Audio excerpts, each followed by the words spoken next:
So Little Red Lie is an interesting game to say the least.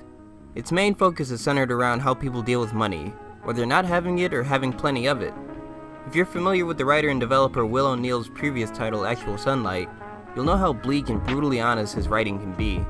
If you haven't played Actual Sunlight, I suggest trying it out to get familiar with it, as it's very similar. Is this game a hit or a miss? Let's talk about it.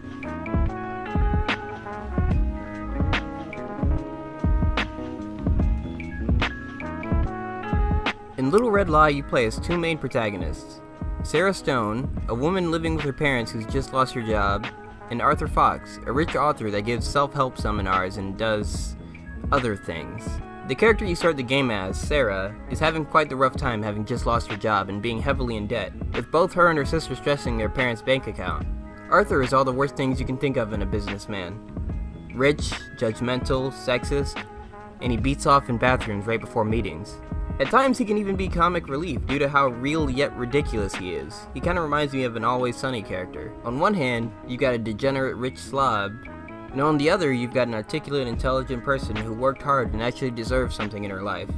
Both characters are written very believably, especially since they have these inner monologues that gives us their viewpoint of what's going on throughout each section. These monologues may be my favorite part of this game actually. They do a fantastic job of explaining who we're playing as, which is a huge bonus over many story-driven games that just throw us in the shoes of a character we have to figure out.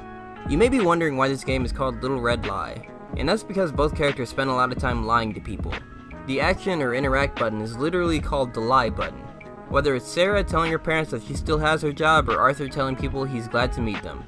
A good portion of the dialogue is read in red, the signifier for when your character is lying. Sadly, you don't get to control a lot of the dialogue that your character says, which took me a second to figure out since the game offers these options that appear in parentheses, which turned out to be what your character was thinking. Choosing what to think doesn't affect what you say either. This is something that may turn some people off. The game is walking you through the narrative. Your decisions and the dialogue you choose don't really affect how the story plays out, which is what I usually assume will be the case in story-driven games with dialogue options. While I do excuse this due to how well it's written, it is strange that the game gives you the impression of having control of the story by giving you these often meaningless choices in dialogue. In the case of the overall story of this game, I loved it. This game is a great representation of things that are really happening right now to a lot of people. I feel like a lot of the characters in this game have some sort of relatability that you may be able to find in yourself or people around you. It also deals with a lot of heavy topics like debt, poverty, depression, addiction, things that not a lot of games would be able to handle properly, and I'm glad to say Little Red Lie delivers.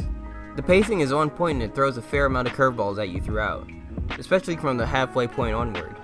The end being so exceptionally mind-bending that I had to take a walk afterwards to put it into perspective what actually happened. So what we have here is an excellently written, narrative-driven game that has a very relatable concept and handles these issues with a sense of grim sincerity.